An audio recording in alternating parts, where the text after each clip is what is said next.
사는 것도 두렵고 죽는 것도 두려운 당신에게. 당신은 어떤 기도를 하나요? 당신의 신은 당신의 부탁을 잘 들어주나요? 아무리 기도해도 그에 대한 응답이 없을 때 혹시 당신의 기도 방식이 잘못된 건 아닌가 하는 생각은 안 해봤나요? 사실 모든 기도는 하나도 빠짐없이 이미 전부 다 이루어져 있습니다. 기도에 대한 응답을 받지 못한다고 느끼는 이유는 당신이 전체를 보지 못하고 부분만을 보기 때문입니다.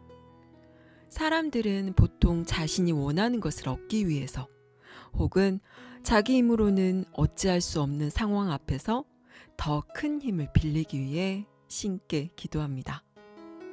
그럴 때의 기도는 신께 이것저것을 요구하며 내 부탁을 들어주라는 생떼에 지나지 않습니다. 이미 있는 것에 대한 감사의 마음을 내는 대신에 항상 무언가를 더 바라는 자신의 욕망을 채우기 위한 도구로 기도를 사용하는 것입니다. 만일 기도가 욕망의 갈증을 채우는 데 쓰인다면 그것은 더 깊은 목마름을 일으키는 소금물처럼 우리를 파멸로 이끌고 가게 됩니다. 혹 자신이 응답받지 못했다고 여겨지는 기도가 있다면 그것이 나에게 해가 되기에 신께서 주지 않은 것임을 알아차리세요.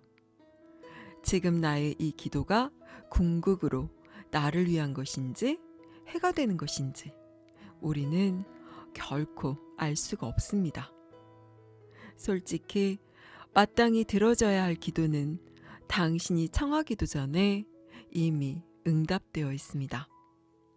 그 외의 모든 기도는 당신의 욕심이고 허영이고 오만일 뿐입니다. 여기에 당신이 더 이상 바라고 빌 것은 하나도 없습니다. 가만히 생각해 보세요. 내 바깥에 존재하는 어떤 큰 힘에게 원하는 것을 들어달라며 이것저것 졸라대는 것이 과연 진짜 기도일까요? 당신의 그 부탁을 받고 어떤 것은 들어주고 어떤 것은 안 들어주고 이렇게 뽑기 놀이처럼 당신을 시험하는 것이 과연 당신이 생각하는 신인가요? 기도의 본래 목적은 자신이 원하는 무언가를 달라며 조르는 게 아니라 이대로 모든 것이 완벽하고 온전함을 알고 신께 감사드리는 데 있습니다.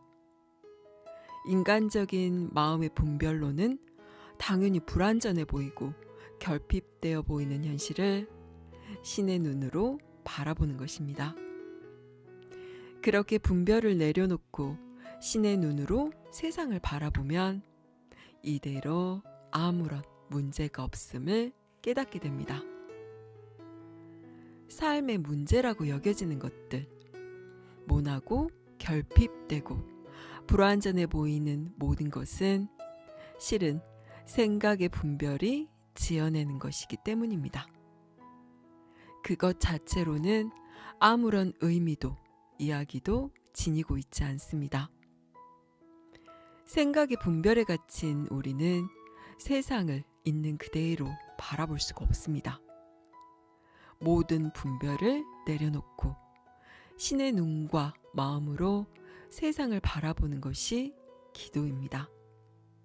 더 나아가 신과 내가 분리되어 있지 않음을 알고 자신 안에 신성을 느끼는 것이 기도의 진정한 의미입니다. 신과 내가 분리되어 있지 않음을 알면 더 이상 내 바깥에 어떤 존재에게 무언가를 갈구하지 않게 됩니다. 내 안에 신이 항상 있음을 알고 이미 이대로 완벽함을 느끼면 더 이상 바라는 게 없게 되기 때문입니다. 실망스러운가요? 당신이 원하는 신은 그 전지전능한 능력으로 당신이 바라는 대로 삶을 바꿔주는 요술램프의 진이이기를 바랬는데 그냥 그대로 현실에 만족하며 살아라. 이렇게 들리나요? 더 크게 생각하고 존재하세요. 내 바깥에 어떤 것에 구걸하지 말고 자신이 직접 요술램프의 진이가 되세요. 진정한 기도는 삶을 바꿀 수 있는 힘이 자기에게 있음을 아는 것입니다. 숨 쉬는 것보다 더 큰 기적은 없습니다. 나의 이 한 호흡에 전 우주가 생성되었다 소멸되기 때문입니다.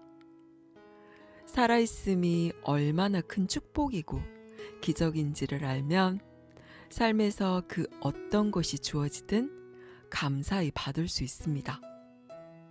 내가 바라고 원하는 일이 일어나야 감사하고 행복한 것이 아니라 지금 내게 펼쳐지는 삶의 완벽함과 온전함에 감사할 수 있게 됩니다. 모든 것은 이대로 완벽하고 온전합니다. 오직 시비분별하는 내 생각만이 이 세상을 불완전하게 만듭니다. 나의 눈을 가리고 있는 생각들을 모두 걷어낸다면 이미 이대로 다 이루어진 세상을 볼 수 있습니다.